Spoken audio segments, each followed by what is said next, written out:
처음 동서를 보던 날이 떠올라요. 시동생이 결혼한다며 여자를 데리고 왔는데 사람이 좀 음흉해 보이더라고요. 형님, 이 집은 얼마 주고 사셨어요? 첫 만남부터 주저없이 형님이라고 부르더니 우리 집 시세부터 물어보더라고요. 그 뒤로는 온갖 집안 살림살이에 관심을 보였어요. 좀 무례하다 싶을 정도로 그러더니 결국엔 하는 소리가 그랬어요. 우리 남편이 이 집 사들인 거 맞죠? 그렇지. 우리 남편이 참 사업수완이 좋아요. 제가 그 점에 반했잖아요. 이건 뭐 대놓고 우리더러 자기 남편을 덕을 봤으니 자기한테도 잘하라고 돌려 말하는 건지 좀 음흉하더라고요. 또 한편으로는 시동생 사업 수완에 반했다니 지나치게 솔직한 사람인가 싶기도 했죠. 솔직히 동서 감히 마음에 들지 않았어요. 두 사람이 돌아간 뒤 남편에게 솔직하게 말했죠. 여보, 난 솔직히 그 여자 별로야. 그 여자? 그렇게 부를 정도로 별로야? 음, 음흉한 것 같기도 하고 속물 같기도 하고. 그래? 나는 그냥 좀 푼수 같긴 해도 순수한 사람이다 싶었는데. 순수하다고? 역시 여자랑 남자는 보는 눈이 다른가 싶더라고요. 그 여자 말 맞다나 우리도 서방님 덕을 본 건 맞았어요. 우리가 사는 집도 서방님이 해준 게 맞았고요. 남편과 만난 지 얼마 안 됐을 때 시부모님이 안 계시다는 걸 알았어요. 처음엔 고아인가 했는데 중학교 때 두 분 다 돌아가셨다고 하더라고요. 학교 다닐 때 돌아가셔서 친가에 가서 살았어요. 남동생 데리고 둘이. 많이 힘들었겠네요.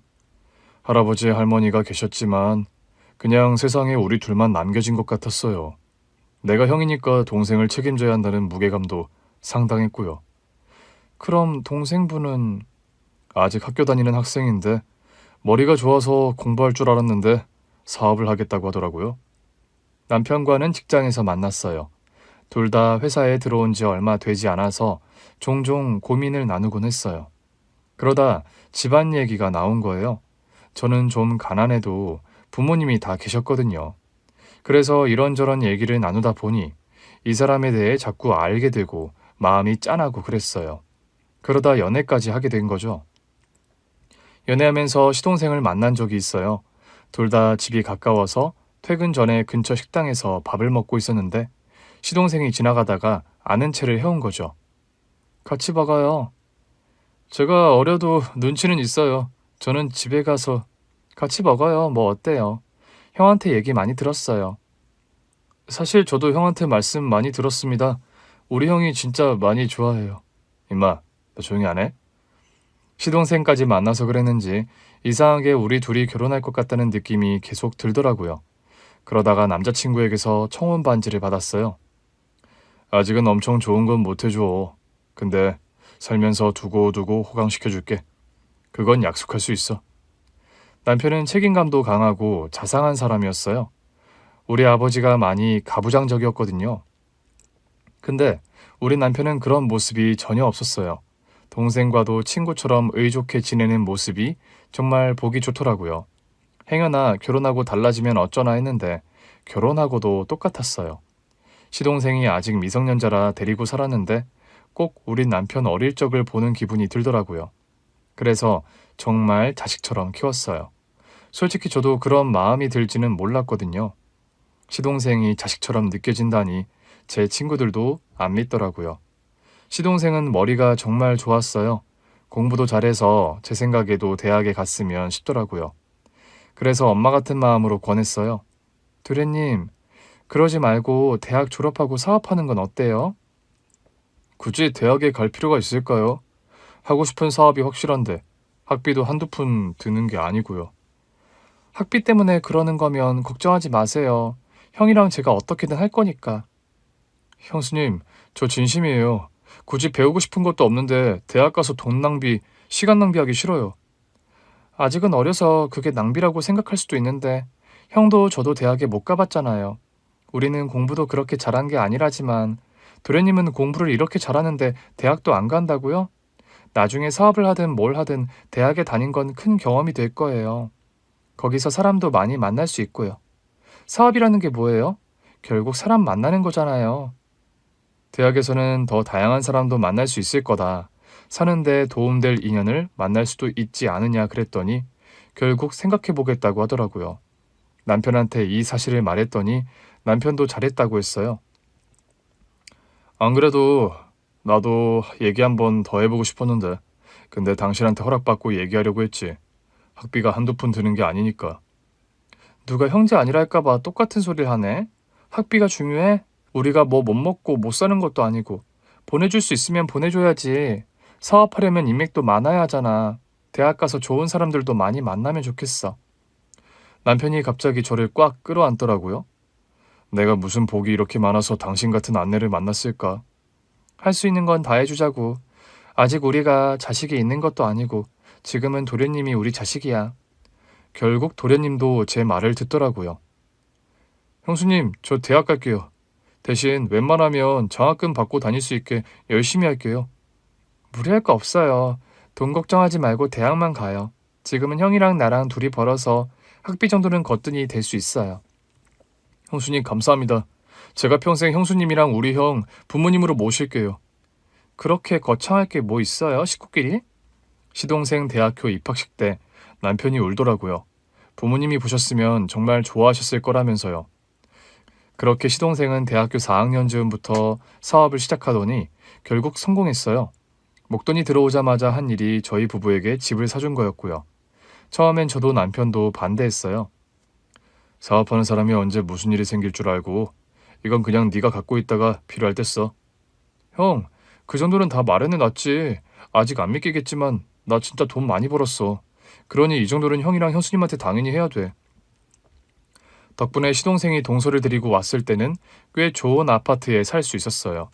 동서는 평범한 집안 여자였는데 그 정도의 구색은 맞췄다 싶어 다행이었죠. 시동생이 결혼하기 직전에서야 알게 된 건데 시동생이 대학 때 동서를 만났더라고요.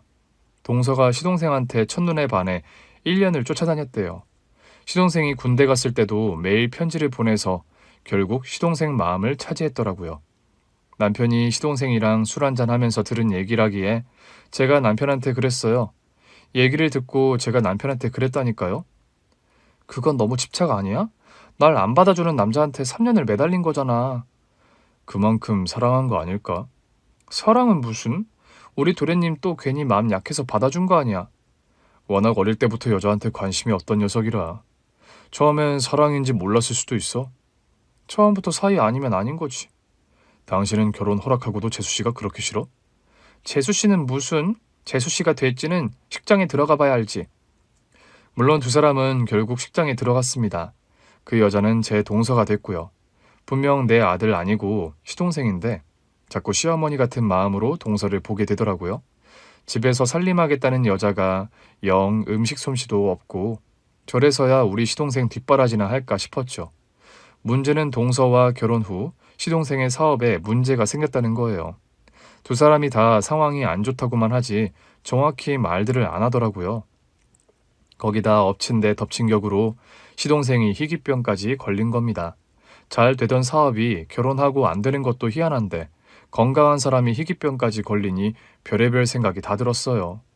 여보, 아무래도 동서랑 서방님이 잘 안 맞는 거 아닐까? 솔직히 나는 당신이 결혼 반대할 때 이해를 못했는데 일이 이렇게 되고 나니까 여자들은 역시 촉이 좋은 건가 싶기도 해. 잘 되던 사업장이 왜 갑자기 망한 건지도 이해가 안 되고 그렇게 건강하던 애가 희귀병이라니. 혹시 집안에 비슷한 병 걸렸던 식구들은 없고? 전혀 없었어. 그때부터 온갖 망상으로 잠을 못 잤어요. 혹시 동서가 서방님한테 안 맞는 걸 먹인 건 아닌가 싶고 이러면 안 된다는 걸 알면서도 자꾸 동서를 의심하게 되더라고요. 사실 제가 둘이 결혼했을 때 김치도 담가주고 반찬도 좀 해주고 싶었어요. 그런데 동서가 일절 거절을 하더라고요. 형님, 이제 이 사람도 제가 해주는 거에 익숙해져야지요. 그래도 서방님 잘 드시던 것들이 좀 있어서. 이제는 제가 할게요. 그동안 형님도 고생 많으셨잖아요. 이제는 입 하나 덜어내시고 좀 편하게 지내세요. 마치 저를 위한다는 듯 말했지만 오히려 제 마음은 더 불편했어요. 결혼하고 얼마 안 돼서 집들이를 한다기에 동선에 가서 밥을 먹는데 맛이 하나도 없더라고요. 우리 신랑도 그렇게 밥 잘 먹던 사람이 밥을 다 남기고 시동생은 맛있다면서 열심히 먹긴 하는데 누가 봐도 억지로 먹는 게 보일 정도였죠. 동서가 음식을 정말 못하더라고요. 그래서 제가 집에 가기 전에 동서를 따로 불러서 넌지시 말했거든요. 동서, 결혼 전에 요리해 본 적 없지? 네, 저도 직장에 다녔다 보니. 그래. 근데 이제 집에서 살림한다며. 요리 교실 같은데 좀 다녀보는 건 어때? 형님, 많이 맛없었어요? 그게 간이 잘 안 맞아. 재료 익힌 것도 좀 그렇고. 요리책 보고 한 건데. 요리도 하다 보면 늘어. 근데 서방님이 돈도 잘 벌고 하니까 동서도 요리라도 잘 배워서 맛있는 거 해주면 좋잖아. 네, 형님. 그때 좀 주눅이 든 것 같아서 미안하긴 했는데 솔직히 시어머니 마음이었어요. 시동생이 잘 먹는 반찬 좀 해주겠다니까 한사코 거절하더니 여태 이런 걸 먹였나 싶더라고요. 그 후로 요리 교실을 다니는지 물은 적은 없었어요. 다만 한 번씩 시동생을 보는데 자꾸 말라가더라고요. 그게 이상해서 시동생한테 병원 한번 가보라고 했었거든요. 그런데 그때 검진해서 희귀병 진단을 받은 거예요. 시동생은 역시 형수님이 은인이라면서 덕분에 병을 빨리 찾았다고는 했지만 말 그대로 희귀병이잖아요. 치료 방법이 딱 있는 게 아니더라고요. 그러던 어느 날이었죠. 동서한테 전화가 오더라고요. 형님, 혹시 저희 남편 좋아하던 음식 좀 해주실 수 있으세요? 당연히 해줄 수 있지.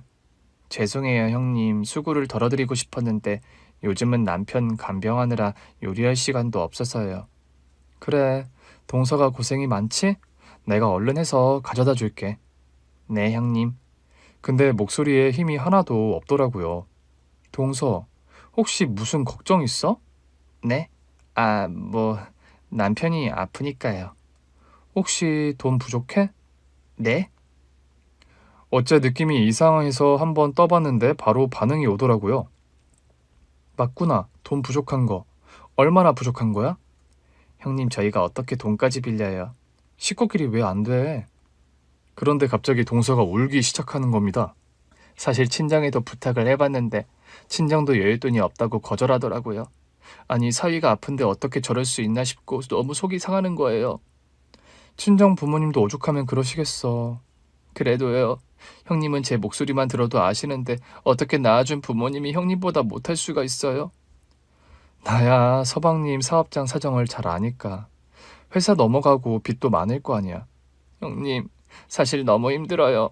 하필 이럴 때 우리 신랑까지 저렇게 되고 이제 어떻게 살아야 할지 모르겠어요. 지금은 엎친 데 덮친 격이라서 더 그럴 거야. 일단은 밥 잘 먹고 잘 자야 돼. 그래야 건강이라도 유지하지. 동서까지 아프면 답 없어. 알지? 네, 형님. 감사해요. 자식처럼 키운 시동생은 사업이 망하면서 순식간에 가난해지고 말았어요. 거기다 희귀병까지 걸리면서는 빚은 잔뜩 졌는데 돈만 계속 나가는 상황이 됐죠. 병원비가 부족하다는 동서의 말에 고민 끝에 집 담보로 대출을 받았어요. 병원비가 한두 푼 드는 게 아니라 남편이랑 제가 붓고 있던 적금 정도 깨는 거로는 감당이 안 되더라고요. 그렇게 돈을 빌려주고 한 달쯤 지났을 때였나? 동서가 뜬금없는 제안을 해왔어요. 형님, 저랑 큰일 하나 같이 하시면 2억 드릴게요. 이게 다 무슨 소린가 싶었지만 일단 솔깃한 제안이잖아요. 동서를 따라 나선 순간 생각지도 못한 내 인생 초특급 드라마를 쓰기 시작했어요. 물론 처음엔 반신반의했죠. 동서, 도대체 어딜 가는 건데? 형님, 이제 저만 믿으세요. 동서 혹시 이상한 거 하는 건 아니지? 아무리 돈이 급해도 그러면 안 돼. 형님, 제가 설마 나쁘고 위험한 거 하면서 형님을 끌어들이겠어요? 그렇긴 한데 2억을 준다고 하니까. 사실 저도 안 믿겨요. 이게 무슨 일인가 싶어요. 제가 한 거라면 아픈 우리 남편 붙잡고 저 하늘을 보면서 간절히 바란 것밖에 없거든요. 뭘 바랐는데? 제발 돈 좀 달라고요. 하루에도 수십 통씩 빚쟁이들한테 전화가 와요. 남편이 아프다고 사정사정하면 그나마 듣고 시간을 주는 사람도 가끔은 있어요. 근데 대부분은 그게 나랑 무슨 상관이냐. 당장 안 갚으면 고소한다. 아픈 남편 깜빵 보내고 싶냐. 진짜 안 들어본 소리가 없어요. 종일 남편 간병에 그런 막말까지 듣고 나면 저절로 그런 기도가 나오더라고요. 제발 돈 좀 주세요. 저 진짜 착하게 살게요. 그러면서요. 막말로 동서가 착하게 안 산 건 또 뭐야. 솔직히 나 처음에 동서가 좀 음흉하고 탐욕적인 사람인 줄 알았어. 제가요? 왜요? 아니 막 우리 집을 보면서 이거 우리 남편이 사준 거 맞죠? 시세가 얼마나 돼요? 이러니까. 어머, 제가 그랬어요? 음, 동서는 기억 안 나? 솔직히 기억 안 나요. 그냥 집이 멋져서 이것저것 물어본 것 같긴 한데 아무 의도 없었어요. 그냥 우리도 나중에는 이런 집으로 이사하자고 해야겠다. 그러면서 봤던 거죠. 우리 신랑이 신혼집 구하는데 돈도 많으면서 큰 평수를 안 구하려고 하더라고요. 그래서 왜 그러느냐 물으니까 사람도 단계가 있는 거라면서 어떻게 형님, 형수님 집보다 큰 집을 사냐고 그러더라고요. 서방님이? 네. 그러면서 아이 낳으면 그때 더 큰 집으로 이사하자고 차근차근 한 단계씩 올라가는 게 맞다고 그러더라고요. 그렇게 치면 우리는 그냥 껑충 10계단을 뛰어 올랐네? 형님은 그래도 된대요.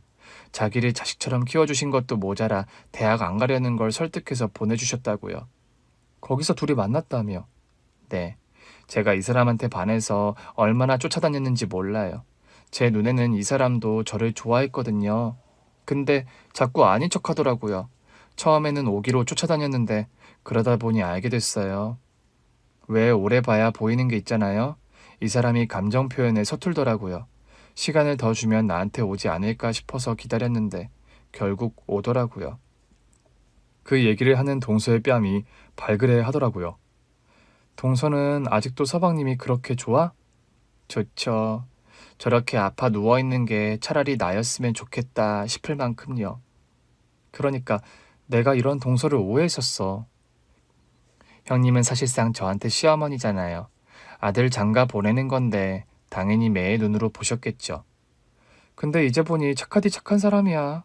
서방님 회사 망하고 건강까지 나쁜데도 이렇게 곁을 지켜주다니. 이렇게 착한 사람이 어딨겠어. 에이, 제가 뭘요.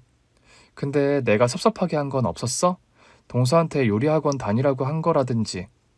솔직히 요리학원에 다녀야 할 실력이 맞았더라고요. 학원에 갔더니 선생님이 저처럼 감이 없는 학생은 처음 본다고 했어요. 정말? 네.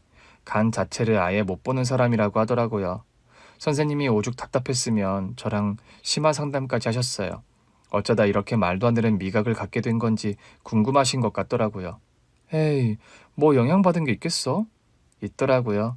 제가 친정 엄마 음식을 먹고 자랐잖아요. 우리 엄마 음식이 맛이 하나도 없었던 거 있죠. 뭐? 설마.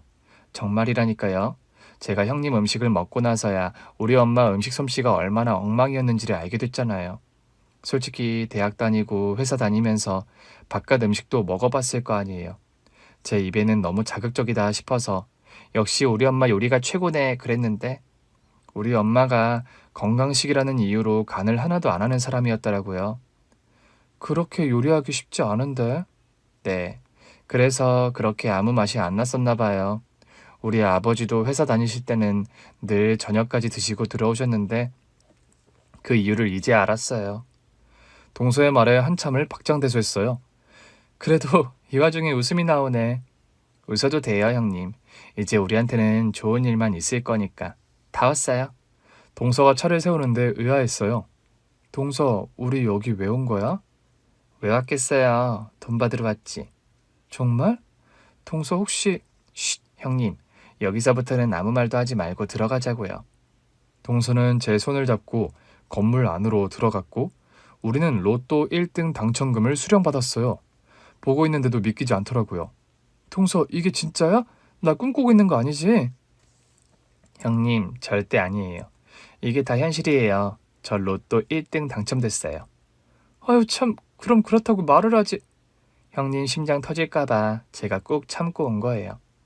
진짜 제 심장이 터지는 줄 알았거든요. 세상에 이게 무슨 일이야. 저도 모르겠어요. 그날도 빚쟁이한테 전화 받고 속이 너무 갑갑해서 잠깐 밖에 나왔는데 로또 판매점이 보이더라고요.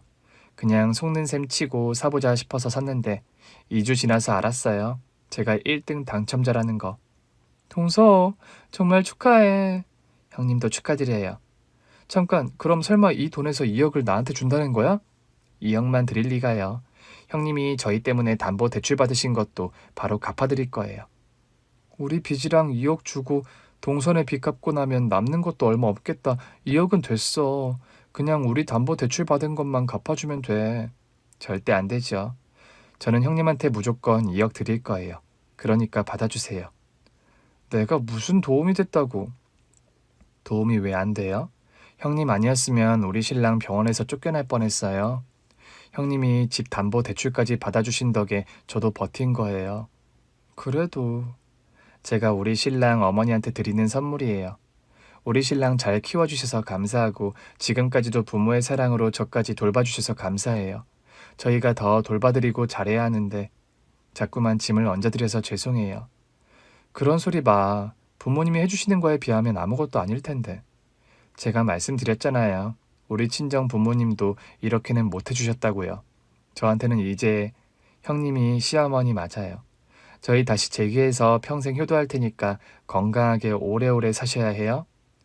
그런 생각할 거 없어. 그냥 두 사람만 잘 살면 돼. 정말 기적이 일어났네? 이게 다 무슨 일이야. 그러니까요. 일단 빚부터 갚으려고요. 빚쟁이들 연락받는 거 이제 끝이에요. 축하해. 정말 고생 많았어. 나는 웬만한 사정은 다 알고 있다고 생각했는데 내가 모르는 고생이 더 많았네. 형님은 모르셨으면 했어요. 그것까지 알면 가뜩이나 우리 때문에 잠도 못 주무시는 형님, 식사도 못 하실까 봐요. 내가 잠 못 자는 건 어떻게 알았어? 아주버님이 알려주셨어요. 힘내라고. 형님도 잠도 못 자면서 걱정한다고. 그러니 저라도 끼니 잘 챙겨 먹고 잘 자라고. 형님이랑 똑같은 말씀을 하시더라고요. 부부는 일심동체라더니 하여튼 우리 남편도 못 말려. 동서는 그 자리에 바로 우리가 담보대출받은 금액과 추가로 2억을 이체해줬어요. 처음엔 실감이 안 났는데 집에 와서 통장 내역을 보는 순간 안도감이 밀려오더라고요. 남편에게 보여줬더니 눈이 휘둥그레지더라고요. 아니 여보, 이게 무슨 돈이야? 아까 동서가 자기랑 같이 큰일 하나 같이 해주면 2억을 주겠다고 하더라고. 뭐? 도대체 무슨 일을 하고 온 거야? 진짜 2억이 들어왔잖아. 궁금해? 당연히 궁금하지. 혹시 이상한 일 한 거야? 설마 아니지? 보통 일은 아니었지. 조조야 하는 남편을 살짝 놀려줄까 했는데 이미 얼굴이 백지장이 됐더라고요. 여보, 당장 이 돈 돌려줘. 아무래도 느낌이 좀 이상해. 어떻게 이상한데? 도대체 둘이 무슨 일을 한 거야? 그래, 뭐 나도 알아. 내 동생 병원비도 많이 들고 우리가 집 담보 대출 받아준 거로는 한동안 버티는 정도겠지. 그래도 이건 아니지. 절대 상식에서 벗어나는 일을 해선 안 되는 거야. 왜 상식에서 벗어나는 일일 거라고 생각해? 그게 아니고서야 한 번에 2억, 잠깐 2억만 들어온 게 아니네? 먼저 들어온 이 돈은 또 뭐야? 잠깐, 우리가 담보 대출 받은 금액 아니야? 맞아, 동서가 그것도 넣어줬어. 안 되겠다. 당신 옷 챙겨. 재수 씨 좀 만나러 가야겠어. 아, 왜? 돈 생긴 게 싫어? 당신 갑자기 왜 이래? 우리가 언제 돈 욕심을 내며 살았다고. 대출 받은 것 때문에 마음이 초조해진 모양인데 천천히 갚으면 돼. 여보, 진정해. 이 돈 상식적이진 않지만 이상한 돈은 아니야. 뭐? 상식적이지 않다고? 그럼 안 되지. 동서가 로또 당첨됐어. 남편은 3초 정도 대답을 못하고 눈만 깜빡거렸어요. 뭐라고? 로또. 처음엔 당황하던 남편이 점점 어이가 없다는 듯 기가 차하더니 한숨을 내쉬더라고요. 당신 지금 장난해? 내가 의심하니까 이제 둘러댈 게 없어서 로또? 나도 처음엔 못 믿었어. 근데 내 눈으로 직접 봤다니까? 같이 로또 번호라도 맞춰봤다는 거야? 당첨금 받으러 같이 갔다 왔어. 동서가 큰일 하나 같이 하자고 한 게 그거였어. 지금 그게 진짜라는 거야? 진짜야. 나도 처음엔 안 믿겼어. 근데 이 통장 내역을 보니까 진짜 실감나네. 1등? 응, 1등. 남편은 그제야 환호하더라고요. 아니 이게 무슨 일이야? 재수씨도 한시름 덜었네. 한시름 덜었다 뿐이야. 서방님 사업 망하고 얼마나 고생을 했어. 당첨금으로도 빚도 갚고 서방님 병원비도 할 거래. 우리한테 말은 안 했지만 그동안 빚쟁이들한테 많이 시달렸던 모양이야. 서방님이 아프니 동서가 대신 다 이고 지고 있었던 거지. 그랬구나. 그 생각을 못했네. 나도 못했어. 담보대출만 받아주면 되는 줄 알고. 우리로선 큰일을 해준 거긴 하지만 재수 씨가 감당해야 할 게 너무 많았던 거지. 응. 그래서 얼마나 기뻤는지 몰라. 사실 나는 2억은 거절했었거든. 그냥 우리 담보대출 받았던 것만 줘도 충분하다고. 그렇지. 그런데 동서가 무조건 줄 거라고 하더라고. 자기한테도 우리가 시부모님 같은 존재래. 그러니까 종잣돈으로 쓰시래. 빚 갚고 나면 얼마 남지도 않을 것 같은데. 그러니까 나도 그 말 했는데 소용없더라고. 그냥 동서 맘 편하게 받고 혹시 더 필요하다고 하면 주자. 그래, 그게 낫겠네. 어차피 우리한테도 꽁돈이니까. 응? 그러나 시간이 지나도 동서가 우리 부부에게 다시 손을 내미는 일은 없었어요. 시동생도 사업 빚을 갚은 다음이라 그런지 7회에 차도가 생겼다고 하더라고요. 형님, 우리 신랑 다음 달에는 태어날 것 같아요. 정말? 그렇게 빨리? 네, 이제부터는 통원 치료해도 된대요. 다행이다. 입원하면서 치료받느라 돈이 좀 들었어? 그러니까요. 돈이 생겼다고는 하지만 그래도 이 돈을 좀 남겼으면 좋겠다 싶었거든요. 당연하지. 남겨야 뭐라도 시작하지. 네, 다행히 남길 것 같아요. 동서, 언제든 돈 더 필요하면 말해. 우리 동서가 준 2억 언제든 내어줄 수 있어. 형님, 저 절대 그 돈에 손 뻗을 일 없어요. 우리 신랑도 이제 의지를 되찾았어요. 제가 빚쟁이들한테 시달리는 걸 다 알고 있었나 봐요. 그래서 마음이 힘들었대요. 정말 기적이다. 로또 당첨된 게 기적이 아니라 돈 때문에 아팠던 마음들이 치료되고 다시 살 용기가 생겼으니 기적이야. 그러니까요. 저도 우리 남편이 다시 재기하려고 하는 게 기적 같아요. 그러면서 동서가 한참을 울더라고요. 형님, 지금껏 돈 걱정 없이 살다가 사실 정말 절망스러웠거든요. 우리 친정도 평범하긴 해도 빚이 있거나 한 집은 아니었는데 갑자기 너무 많은 빚을 지니까 앞이 캄캄하더라고요. 더더구나 능력 있던 남편까지 희귀병에 걸리니까 어떻게 해야 할지 답을 못 찾고 있었어요. 이제 내가 나가서 설거지라도 해서 다시 돈을 벌어야겠다 싶던 차였는데 어떻게 이런 기적이 일어나죠? 그저 감사하지 뭐. 그러니까요. 저희 부부 이제 다시 열심히 달릴 거예요. 무리하지 말고 천천히 시동부터 걸어. 남편이 지금 신났어요. 다시 일할 생각에. 정말 해도 되는 거야? 네, 태어나고 나서는 무리하지 않는 선에서 일도 해도 된대요. 의사 선생님도 신기하다고 하세요. 근데 또 약 효과가 사람마다 차이가 있다 보니까 이제야 약 효과가 시작된 걸 수도 있다고는 하시더라고요. 그럼 여러 가지 이유가 있겠지. 네, 아무튼 형님 저희 다음 달에 태어나면 파티예요. 그래, 그러자. 내가 준비할게. 아니에요, 저희가 준비해야죠. 무슨 소리야. 이제 막 태어나는 사람들이 무슨 파티까지 준비해. 그런 건 가족들이 해주는 거지. 형님이 고생하실까봐 그러죠. 저희가 직접 준비할게요. 물론 음식은 제가 안 하고요. 한 달 뒤, 시동생은 무리 없이 퇴원 절차를 밟았어요. 저나 남편은 행여나 그 사이에 상태가 다시 나빠져서 퇴원을 못하는 건 아닌가 걱정했는데 다행히 예정 날짜에 퇴원하더라고요. 퇴원 날짜에 맞춰서 이것저것 반찬이랑 죽을 해다 줬더니 동서가 신이 나서는 말했어요. 형님, 저희 진짜 잘 먹을게요. 많이 먹어. 더 해다 줄 테니까. 형님, 그보다요. 다음 주 주말에 두 분 다 시간 비워두셔야 해요. 주말에? 왜? 벌써 깜빡하신 거예요? 저희 퇴원 파티 한다니까요. 그렇게 빨리 한다고? 괜찮겠어? 형님도 저희 신랑 보셨잖아요. 이번 전보다 더 건강해 보이지 않아요? 그렇긴 하더라. 살도 좀 붙은 것 같고. 살도 실제로 좀 붙었어요. 신랑이 졸라요. 얼른 퇴원 파티 하자고. 참나, 좀 쉬었다 하면 어디 덧나? 그나저나 정말 둘이서 준비하게?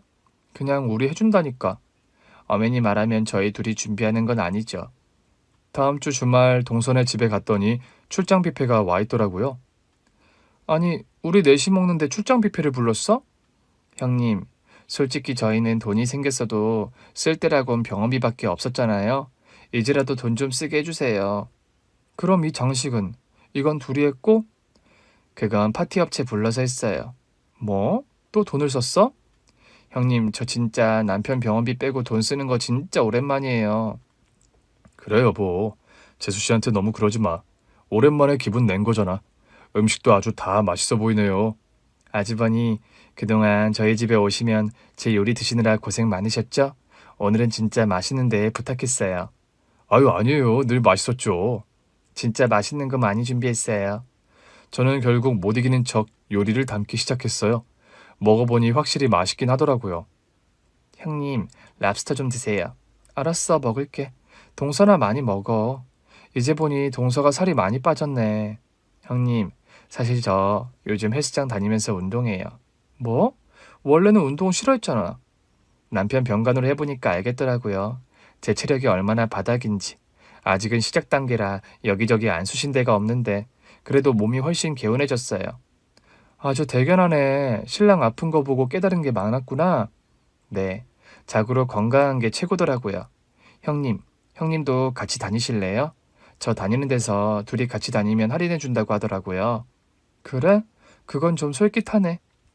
형님이 같이 다니신다고만 하면 바로 등록할게요. 동서지간끼리 신나서 떠드는 사이 형제 둘도 신이 나 있더라고요. 그래서 전에 그 증상은 좀 사라졌고? 거의 좋아졌어. 아직 치료는 좀 남았지만 집에 오고 나니까 더 좋아지는 것 같아. 사실 병원 진짜 지겨웠거든. 거기 누워있는 게 다 돈이라고 생각하니까 마음도 안 편하고. 와이프가 종일 빚쟁이들한테 시달리는 거 다 아는데 모른 척하는 것도 괴로웠어. 와이프가 자꾸 아닌 척 말을 안 하더라고. 너 신경 쓰지 말라고 그랬겠지. 그러니까 그러다 한 번은 빚쟁이들이 어떻게 안 건지 병원까지 쳐들어왔더라고. 내가 면역 치료 때문에 1인실에 있으니까 돈 있으면서 돈 안 갚는다고 난동을 피워서 병원이 발칵 뒤집힌 적도 있었어. 시동생의 말에 귀가 번쩍 뜨이더라고요. 서방님, 그게 정말이에요? 네, 말도 마세요. 아내가 병실 안에는 못 들어가게 하려고 문을 아주 사수하고 서 있었어요. 그 바람에 온몸에 멍이 들었더라고요. 동서, 그런 얘기는 안 했잖아. 전화 온다고만 했지. 전화 온다는 얘기도 못 하겠는데 그 얘기를 어떻게 해요? 다행히 좀 버텼더니 보안팀에서 금방 왔어요. 빚 갚으니까 조용해졌어? 그럼요. 그래봤자 별다른 건 없지만 그래도 우리 남편 아픈 거 알고 더는 연락 안 하던 빚쟁이 돈부터 갚았어요. 잘했네. 그렇죠? 진짜 신기한 게 사람이 그런 순간에도 품이 있는 사람들이 있더라고요. 사실 심정은 다 똑같을 거 아니에요. 우리한테 돈을 떼었다고 생각하니 얼마나 화가 나요.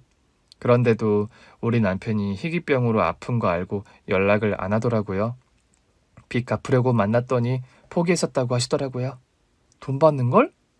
네. 우리 신랑까지 저렇게 쓰러졌는데 무슨 돈을 어떻게 갚겠나 싶더래요. 그냥 떼먹힌 돈이라고 생각하고 잊고 계셨대요. 그런데 제가 돈 갚겠다고 차용증 달라고 하니까 깜짝 놀라셨다고 하더라고요. 그분도 참 대단한 분이네. 그러니까요. 저라도 그렇게는 못할 것 같은데. 그분은 요즘도 한 번씩 문자 오세요. 남편 잘 퇴원했느냐고요. 감사한 분이네.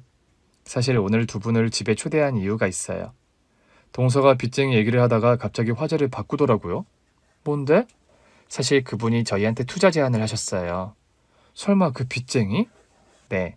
우리 남편 병에 차도가 있다는 거 알고 좋은 아이템 있으면 들고 와보라고 하시더라고요. 원래도 투자하는 분이신데 이번에 저희 보고 많이 놀랐대요. 그렇게 독촉 안 하는 빚쟁이 돈을 가장 먼저 갚으러 왔다는 게 신기하다고 하시더라고요.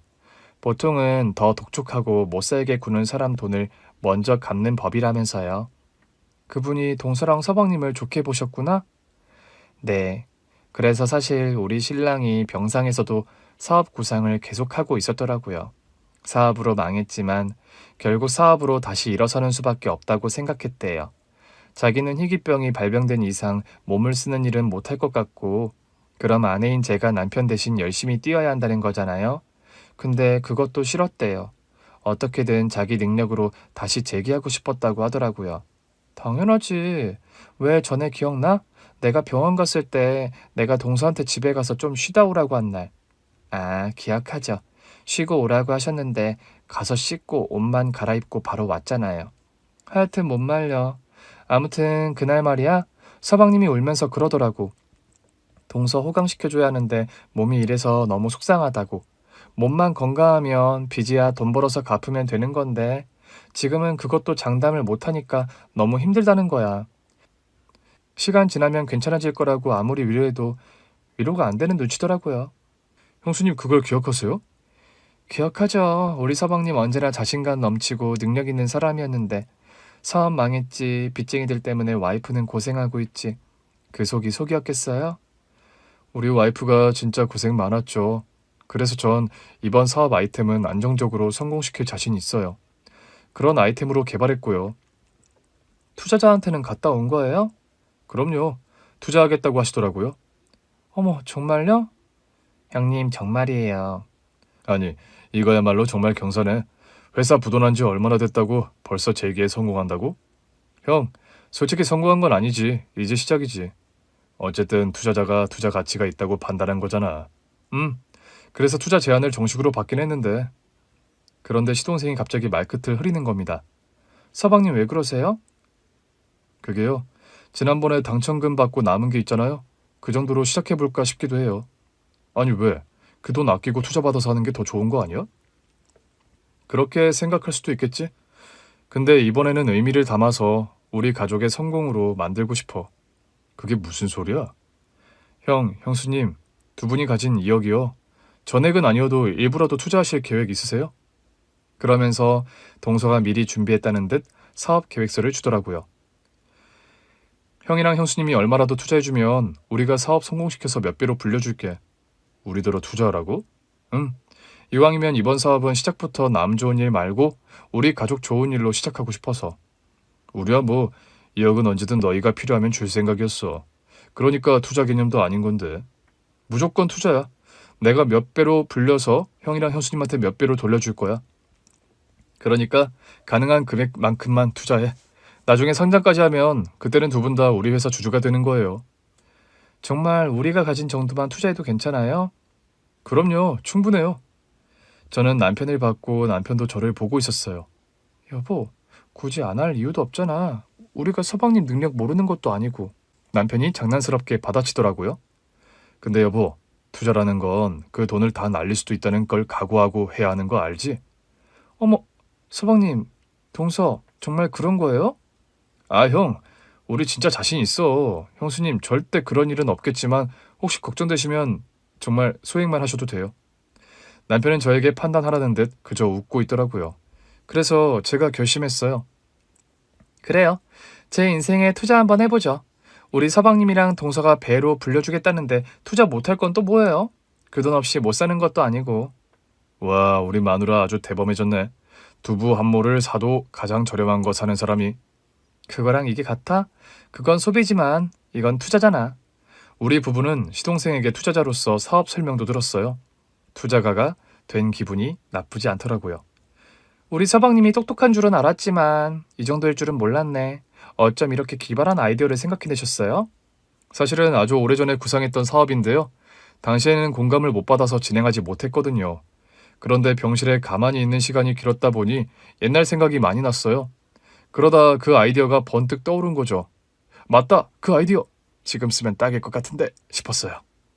정말 타고난 사업가시네요. 얼마를 투자하시던 절대 후회하지 않으실 겁니다. 2억 다 할게요. 네, 정말요? 어차피 동서 덕분에 생긴 꽁돈인데 우리 동서랑 서방님한테 이 정도 투자도 못하겠어요? 그렇게 2억을 외치고 집으로 돌아오는 길. 아주 살짝 후회했어요. 여보, 그냥 2억 다는 하지 말까? 그럼 얼마? 1억? 그래, 뭐 그러던가. 그러나 또다시 변덕이 일었죠. 저는 결국 동서에게서 받은 2억 전액을 투자했어요. 남편마저도 혀를 차더라고요. 솔직히 나도 내 동생을 믿긴 하지만 그래도 진짜 2억을 다 줬다고? 준 게 아니라 투자. 두고 봐, 우리 서방님이랑 동서가 반드시 불려줄걸? 그렇겠지. 그렇다고 너무 큰 기대는 말고. 솔직히 저도 큰 기대를 한 건 아니었어요. 그냥 원금만 다시 돌아와도 사실 상관은 없었거든요. 다만 열심히 하겠다는 시동생과 동서 부부에게 용기를 주고 싶었던 것 같아요. 그래서 더 믿어주고 2억도 그냥 통 큰 척 투자해버렸죠. 1년 뒤, 저는 투자금의 10배를 회수했습니다. 저도 깜짝 놀랐어요. 행여나 시동생이 무리하지 않을까 걱정한 것도 기우였죠. 투자금을 10배로 회수하던 날, 시동생과 동서를 집으로 초대했어요. 이렇게 좋은 날은 집밥이지. 형님, 이게 다 뭐예요? 보쌈, 갈비, 잡채. 세상에 뭘 이렇게 많이 하셨어요. 투자금을 10배로 불려주신 귀한 분들인데 어떻게 대접을 하네. 아유, 고생하셨겠다. 맛있게 먹을게요. 저희도 10배로 돌려드릴 수 있어서 좋아요. 곧 상장하니까 지분도 드릴게요. 서방님, 저는 서방님이 이렇게 건강해진 것만으로도 정말 좋아요.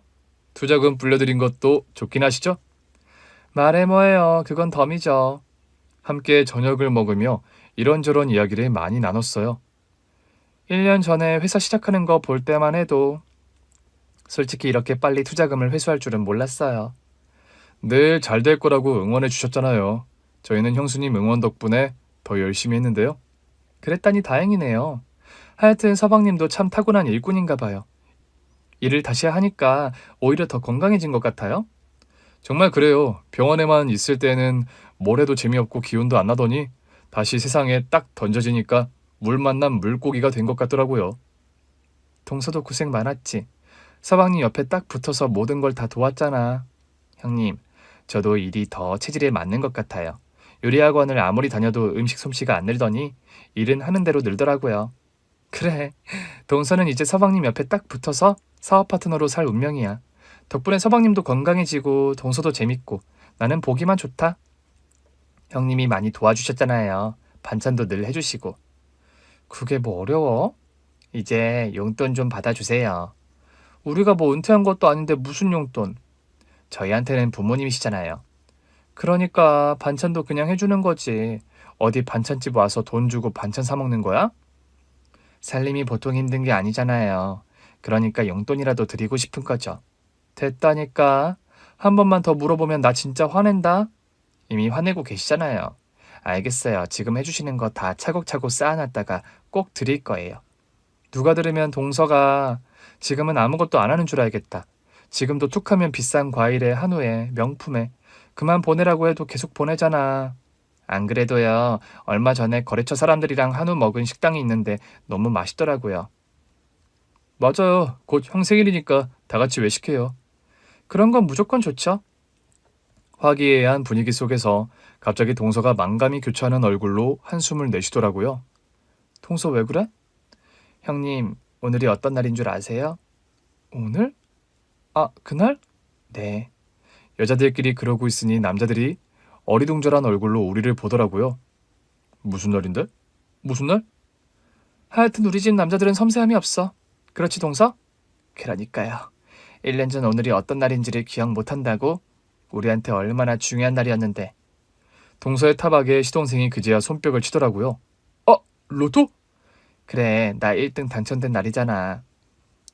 뭐야, 혹시 형수님 그거 알고 이 자리 마련하신 거예요?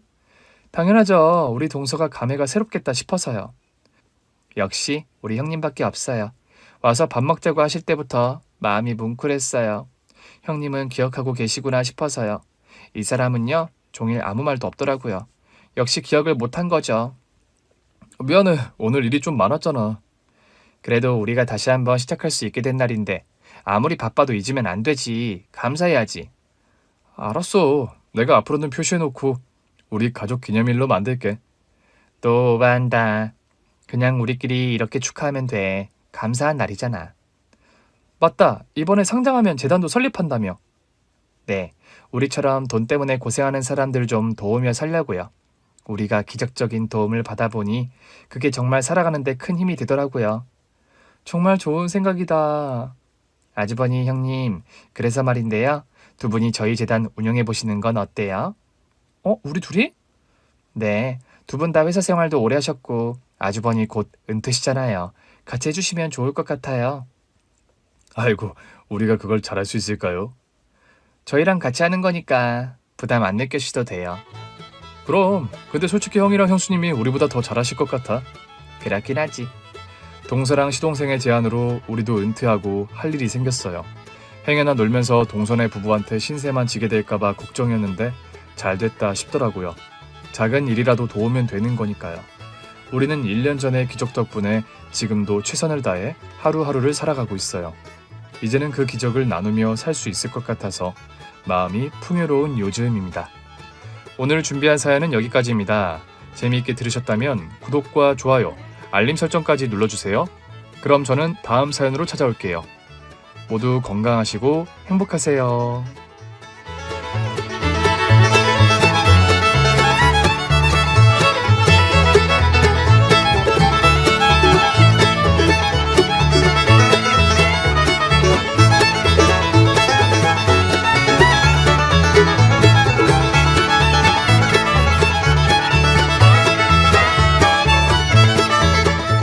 아픈 시어머니를 간병하며 5년 가까이 살았어요. 자식들이 장성해서 가정에는 좀 소홀히 하고 시어머니께 모든 걸 집중했답니다. 사실 시어머니와 사이는 좋은 편은 아니었어요. 자식된 도리를 하려고 열심히 모신 거죠. 애미야, 내가 너에게 잘못한 게 많을 텐데 왜 이렇게 잘해주니? 자식이 부모한테 잘하는 건 당연한 거 아닌가요? 어머님은 가족인 제가 아팠으면 구경만 하고 계셨을 건가요? 그야 아니지. 절대 보고만 있지 않았을 거야. 거봐요. 어머님도 저를 버리지 않았을 거잖아요. 벌써 5년이다. 애미야, 그만하고 날 요양원에 보내줘. 아직은 아니에요. 제가 힘들면 먼저 말씀드릴게요. 너에겐 고맙다는 말밖에 해줄 말이 없구나. 그런데 식당은 잘 되니? 저희 식당은 남편이 잘 운영하고 있으니 걱정하지 마세요. 매출 체크해봤는데 항상 좋아요. 하긴 네 손맛으로 승부를 건 식당이니 잘 안 되는 게 이상하지. 넌 똥도 버리기 아까운 아이야. 별 말씀을 다 하시네요. 어머님, 얼른 쾌차해서 저랑 여행도 다니시고 그래야죠. 어머님 몸만 생각하세요. 그래, 고맙다. 너를 봐서라도 꼭 회복할게야.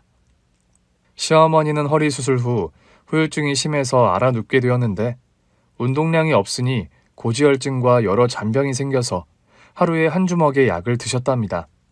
또 뇌경색까지 생겨서 움직이는 게 정말 힘들었죠. 산책을 억지로 하게 되면 얼마 걷지 못하고 쓰러지셔서 운동이 항상 부족했답니다. 그러다 어머님은 버티지 못하시고 돌아가셨어요. 호상이라는 말을 붙이고 싶지 않았는데 어머님은 웃으며 잠든 채로 세상을 떠나셔서 다들 호상이라고 하셨네요. 저는 다시 가정으로 돌아왔고 식당에 다시 나가기 시작했어요. 그이와 함께 차린 식당이니 제 자리는 그대로 있을 줄 알았습니다. 여보, 그동안 내가 어머님 때문에 무신경했지? 통장 가져와봐. 어떻게 관리를 했는지 하나하나 따져보고 계획을 세워서 체계적으로 돈을 벌자. 통장? 아니, 내 명의 식당인데 당신이 왜 통장을 보겠다는 거야? 그리고 당신 없어도 식당은 잘 돌아가.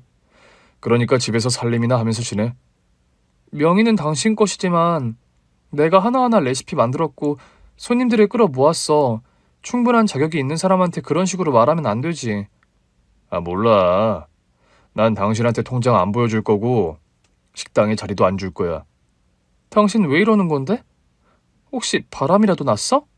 이 여자가 생사람을 잡네. 당신이야말로 바람난 거 아니야? 그래서 통장 보고 돈이라도 빼려는 거 아니야? 내가 바람 피울 시간이나 있었냐? 어머님 간병하느라 온몸이 매일 녹초였다고. 아무튼 통장 공개 못해. 식당 사장은 나야. 그이는 통장뿐만 아니라 식당에도 제게 가지 못하게 했습니다. 하지만 저는 가만히 노는 것보다 일하는 것이 좋으니 바로 일을 하러 식당에 찾아갔습니다. 아, 당신 오지 말라니까 왜 기어 나온 거야? 당신 감시하러. 치, 감시할 것도 없다.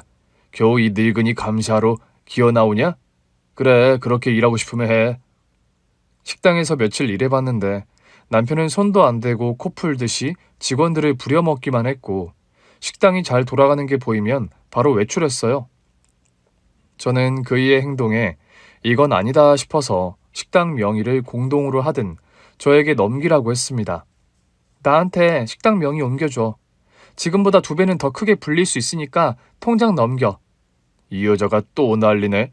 당신 우리 엄마 간병 좀 했다고 큰소리치는 모양인데 애초에 난 엄마를 요양원에 모시자고 한 사람이야. 당신이 나서서 간병하겠다고 한 거라고. 그래, 그건 맞아. 그런데 시어머니와 별개로 내가 식당에 크게 기여한 건 당신도 알고 나도 알잖아. 당신 운영하는 거 보니까 한심해서 그냥 지나갈 수가 없겠어. 명의랑 운영권 넘겨줘. 됐거든? 난 내 방식대로 운영할 거야. 계속 이런 식으로 나오겠다는 거야? 그렇게 식당 운영하고 싶으면 새로 하나 차려. 아, 당신은 돈이 없지? 거지 같은 게 남편 하나 잘 만나서 호강하면서 사는 주제라는 걸 좀 기억하고 지내라. 남편은 말하는 게 정말 많이 변했더라고요. 시어머니 간병할 때는 잘 몰랐는데 꼭 남처럼 대하더라고요. 그런데 아니나 다를까 남편은 외도 중이었습니다. 이걸 저만 모르고 있었더라고요. 자취하며 회사 생활을 하는 딸이 집에 와서 저에게 말해줬답니다. 엄마, 아빠는 맨날 이렇게 늦게 들어와? 아직도 바람 피우는 거야? 바람이라니? 그게 무슨 소리냐? 엄마 몰랐어? 난 다 아는 줄 알았는데. 네 아빠가 바람 났다고? 응, 나랑 오빠도 몰랐는데 할머니 장례식 때 알게 됐어. 그 여자가 와서 절을 하길래 여기저기서 말하더라고. 아빠랑 사귀는 사이라고. 뭐야? 넌 그걸 왜 이제야 말하는 건데? 장례식 때는 말할 분위기가 아니었고 엄마도 아는 줄 알았으니까. 내가 미쳐. 그럼 시어머니 간병할 때 이 인간이 바람을 피웠다는 거야? 그래서 통장을 안 까는 거였구만. 내 이놈의 남편 놈을 당장 잡아야겠어. 엄마 미안해. 내가 빨리 말했어야 했는데. 됐어. 넌 네 아빠가 그런 짓 했으면 아빠한테 뭐라 해야 하는 거 아니었냐? 너한테도 실망이야. 나만 안 것도 아니고 오빠도 알았다고. 그리고 아빠 바람 피운 게 우리 잘못인가? 그래. 니들 잘못 하나도 없다. 됐냐? 자식들이 이렇게 엄마를 무시하니 참 기분이 좋다. 딸과 아들은 다 알면서도 묵인하고 있었다는 걸 알고 진짜 화가 2배로 끌어올랐습니다. 그날 밤 집에 들어온 남편에게 단도직입적으로 물었습니다. 당신 바람 피운다며? 그래서 통장 안 까는 거야? 둘이 살림이라도 차렸어? 그래서 큰 돈이 빠져나간 모양이지? 바람? 누가 그래? 난 하늘을 우러러. 다 아니까 똑바로 말해. 하늘을 우러러 딱 한 점 부끄럽다고. 그래, 여자가 있긴 해. 나쁜 놈. 당신 오늘 시어머니 옆으로 보내줄게. 여보, 무식하게 이러지 말고. 그날 밤 남편을 먼지나게 패줬습니다. 그리고 식당을 저에게 넘기고 조용히 이혼하고 꺼지라고 경고했죠. 다 넘기고 몸만 나가. 당신 같은 놈이랑 하루도 더 못 사니까. 그렇게는 못하겠는데. 여보, 이 집에서 나갈 사람은 당신이야. 여기 내 명의의 집이거든. 이 인간이 아직도 분위기 파악 못하고 까부네. 더 맞고 싶어? 그렇게 화를 내고 다시 손찌검을 하려고 하자 경찰관 4명이 들어왔습니다. 여기입니다, 경찰관님. 제 아내와 별거 중인데 다짜고짜 찾아와서 저를 이렇게 팼어요. 분리 좀 시켜주세요. 이 인간이? 또 때리려고? 보셨죠, 경찰관님? 이 여자 쫓아내주시고 접근 금지 좀 걸어주세요. 저는 눈이 뒤집혀서 경찰들 보는 앞에서 남편을 반쯤 조져버렸습니다. 그리고서 경찰서에 끌려가서 조서를 쓰게 되었답니다. 다른 게 다 인정이 된다고 해도 남편을 때린 것은 쉽게 넘어가지 못할 거라며 남편이 격리를 원하니 따로 갈 곳이 있느냐고 물었습니다. 그이가 집과 식당에 오지 않는 조건으로 합의하겠다고 했대요. 저는 이혼해서 제 몫의 위자료를 받아내겠다고 으름장을 놓고 남편의 집과 식당에 가지 않기로 하고 경찰서에서 나왔습니다. 당신 너무하는 거 아니야? 마누라를 경찰서에 신고해? 여기 오지 말라고 했을 텐데 아직 합의한 거 아니야? 알겠어. 집이랑 식당에 안 갈게. 당신이나 나나 서로 정 떨어져서 같이 살기엔 굴러먹었지. 대신 이혼해. 위자료 주고 조용히 끝내자고. 위자료라? 그래, 1,000만 원 줄게. 1,000만 원? 장난해? 내 개인 재산이 얼마 없거든. 소송에서 내 개인 재산을 확실히 따져보고 배분 받든지 마음대로 해. 좋아. 진흙탕 싸움을 해보자는 거지? 원하는 대로 해줄게. 그리하여 소송을 가게 되었는데 식당과 집 명의는 상간녀에게 돌렸더군요. 통장의 돈도 모두 상간녀에게 돌려서 남편의 재산은 아무것도 없었습니다. 이런 개 같은 인간과 30년 가까이 살았다는 게 억울하고 분통 터지더라고요. 이혼은 결국 1,000만 원의 위자료를 받고 끝냈습니다. 다른 방법이 없으니 그거라도 건져서 남편과 정리했습니다. 상간녀는 제가 이혼하자 당당하게 모습을 드러내고 식당 카운터에 앉아 있더군요. 어서오세요. 어머, 이게 누구야? 당신이 내 전남편이랑 바람나서 식당을 꿀꺽 처먹은 여자야? 꼭 그렇게 말을 해야 하나? 그냥 사랑하는 남자가 나한테 준 선물이야. 우린 계속해서 같이 여길 운영할 거고. 그래, 어떤 여자인지 낮바닥 보러 왔어. 오늘은 그냥 가지만 다음에 내 얼굴을 보는 날은 네 얼굴에 큰 스크래치가 갈 거야. 그러니까 조심히 살아. 지금 겁주는 거야? 경찰 부를까? 경찰은 무슨? 다음에 확실하게 혼내주러 올게. 아니, 네 발로 찾아오게 되는 날이 올 거야. 그럼 간다. 저는 상간녀를 보고 이를 갈면서 떠났습니다. 이혼한 뒤로 아들, 딸의 집에서 지낼까 생각했는데 자식들이 서로 안 된다고 떠밀더군요. 이 엄마가 짐이니? 엄마가 위조료를 1,000만 원밖에 못 받아서 집이 없어서 온 건데 그렇게 싫어? 엄마, 나 원룸 살아.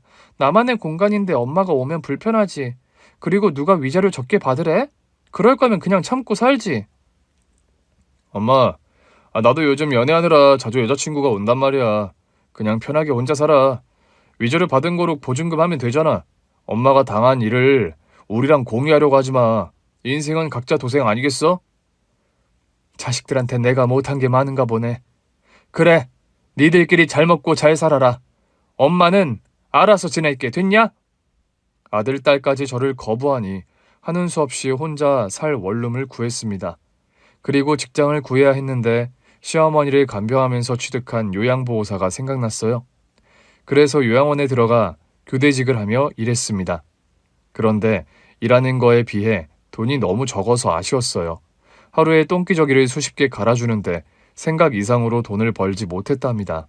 주야간을 교대하면서 몸이 축나는데 벌이가 적다고 판단해서 다른 직업을 알아보게 되었어요. 채용 사이트를 뒤지다가 어떤 개인이 올린 글을 보고 바로 연락했습니다. 저기 병원에서 거동이 힘든 노인의 간병인을 구하신다고 글을 올리셨죠? 월 400만 원이라는데 진짜인가요? 네, 저희 회장님의 간병을 맡아줄 분을 찾고 있습니다. 요양 자격증은 소지하고 있으신가요? 네, 그럼요. 요양원에서도 일해봤어요. 그럼 일단 면접 보러 오시죠. 네, 바로 달려가겠습니다. 전화를 끊자마자 성북동 대저택으로 달려갔습니다. 대문을 지나 집안 거실 앞에서 비서님에게 간단히 면접을 보게 됐어요. 저희 사모님은 여성이고요. 연세가 비슷할 겁니다. 아, 저랑 비슷한 또래라고요? 그럼 더 잘 됐네요. 비서님, 제가 사모님을 잘 모실 테니 꼭 저를 뽑아주세요. 일단 면접자가 여럿이라 하루 정도 고민해 봐야겠어요. 오늘 밤에 문자 드릴 테니 기다려주세요. 네, 저는 당장 내일부터 일을 시작할 수 있으니 꼭 좀 뽑아주세요. 그렇게 면접을 보고 집으로 돌아왔는데 1시간 만에 문자가 왔습니다. 내일부터 출근하라는 합격 통보 메시지였답니다. 다음날 신난 발걸음으로 성북동으로 달려갔고 비서님과 인사를 나누고 안내받은 방 안으로 들어갔습니다. 사모님, 새로운 간병인입니다. 앞으로 잘 부탁드립니다. 간병인이 왔네. 어서 와요. 내가 좀 까다로워서 간병인들이 여러 관뒀는데 잘 버틸 수 있을지 모르겠네요. 저는 얼마든지. 왜 말을 하다 말아요? 사모님 손등에 화상 자국이. 아, 이거요? 아주 어릴 때 다친 흉터죠. 어떻게 다쳤는지 기억도 안 납니다. 실례지만 고향이 어디신가요? 아니, 그게 왜 궁금해요? 아무래도 제가 사모님을 아는 사람 같아서요. 반드시 만나야 할 존재를 지금 만난 것 같습니다.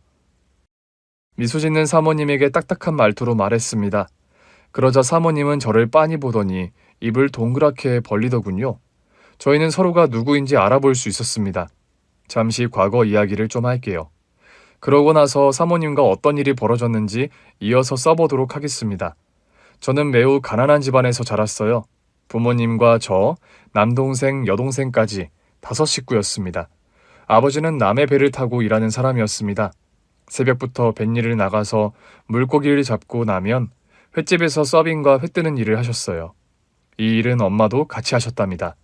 부모님이 고생해 주신 덕분에 우리 자식들은 어렵지 않게 지냈어요. 그런데 맞이인 제가 10살이 되던 해에 아버지가 타고 나간 배가 사고로 침몰했고 아버지와 다른 어부들은 실종됐답니다. 영영 돌아올 수 없게 되었죠. 아버지의 사고로 인해 엄마는 정신을 놓아버려서 의사소통이 불가능했어요. 엄마는 말하는 것과 듣는 것을 거부하며 집안에만 박혀서 지내시다가 오래 버티지 못하고 어느 날 심장마비로 세상을 떠나셨답니다. 그래서 저희 3남매는 부모 없는 아이들이 되었고 고아원에 맡겨지게 되었어요.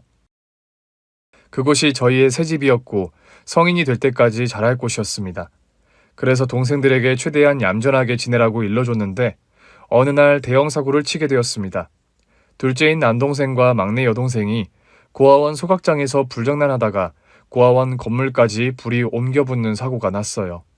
남동생은 불을 끄려고 건물 입구에서 옷을 벗고 막아내다가 유독가스를 많이 마셔서 세상을 떠났고 여동생은 가벼운 화상을 입고 멀쩡했답니다. 경순아, 괜찮아. 손등에만 화상을 입었어. 이 정도는 살아가는데 아무런 지장이 없어. 언니, 오빠가 나 때문에 하늘나라에 갔어. 내가 불장난하자고 우겨서 나랑 놀다가 그렇게 된 거야. 불장난은 하지 말았어야 했는데. 아무튼 경순이 넌 무사하잖아. 오빠한테 미안하면 씩씩하게 이겨내야 해. 남동생을 잃고 가슴이 찢어질 듯 아팠지만 여동생을 탓하고 싶지 않았습니다. 다시는 사고에 대해 말하지 못하게 못을 박아두고 여동생을 챙기며 고아원에서 잘 지냈어요. 11살인 저는 4살이 어린 여동생을 끝까지 책임지고 옆에서 돌보려고 했는데 어느 날 동생을 입양하고 싶다는 외국 부부가 나타났습니다. 내 동생은 입양 안 가요. 미국말로 샬라샬라 거리지 말고 아저씨 아줌마 나라로 떠나세요. 경순아, 이리 와. 방에 들어가자. 언니, 잠깐만. 나 미국에 가면 부자로 살 수 있다잖아. 원장님이 그렇게 말했다고. 경순이, 너 언니 없이 살 수 있어? 내가 미국에 간다고 언니가 없어지는 게 아니잖아. 너 정말 입양되고 싶은 거야? 언니, 내가 먼저 미국에 가 있을 테니까 양부모님 설득해서 언니도 데리러 올게. 나쁜 기집애. 넌 언니가 필요 없니? 처음 본 미국 사람들을 따라가고 싶어? 언니, 화내지 마. 됐어. 너 하고 싶은 대로 해. 4살 어린 동생이 입양 가고 싶어 하자 저는 버럭 화를 내고 말하지 않았습니다. 동생은 원장님과 통역하는 분을 통해서 미국인 부부와 많은 대화를 나눴고 미국에 가서 살기로 결정했답니다. 언니, 나 미국 가기로 했어. 언니 대답 안 해? 나랑 대화 안 할 거야? 그래, 너 미워서 대화하기 싫어. 언니야, 내가 꼭 언니 만나러 올게. 그래서 언니도 미국에 같이 가서 살게 해줄게. 나쁜 기집애. 미국 가서 왕따나 당해라. 그렇게 막말까지 하면서 여동생을 미워했답니다. 그리고 여동생이 떠나는 날도 방에서 나오지 않았는데 곧 후회가 들어 달려나갔습니다. 이미 자동차를 타고 떠나는 동생을 잡으려 뛰었습니다. 경순아, 경순아, 언니가 미안해. 소리를 크게 질렀는데도 자동차는 멈추지 않았습니다. 결국 작별 인사를 하지 못하고 동생을 미국으로 보냈어요. 그리고 수십 년의 세월이 흐르고 성북동 대저택의 안방에서 동생을 마주하게 되었습니다. 사모님, 손등의 화상은 제가 알 것 같습니다. 고아원에서 오빠랑 불장난하다가 다친 상처죠. 그 사람 맞죠? 나의 언니. 그런 것 같네요. 언니. 경순아, 오랜만이다. 미국에서 살지 않고 왜 여기에 있는 거야? 언니 보고 싶었어. 항상 언니가 그리웠어. 그런데 날 찾지 않았잖아. 한국에서 살고 있으면서. 언니 미국에 갔을 때 1년 만에 양부모님이 돌아가셨어요. 그래서 미국의 고아원에서 지냈어. 뭐? 그럼 부잣집 딸로 지낸 게 아니었어? 여동생은 깜짝 놀랄만한 이야기를 하더군요. 말도 안 통하는데 미국 고아원에 들어가서 온갖 차별당하면서 지냈어.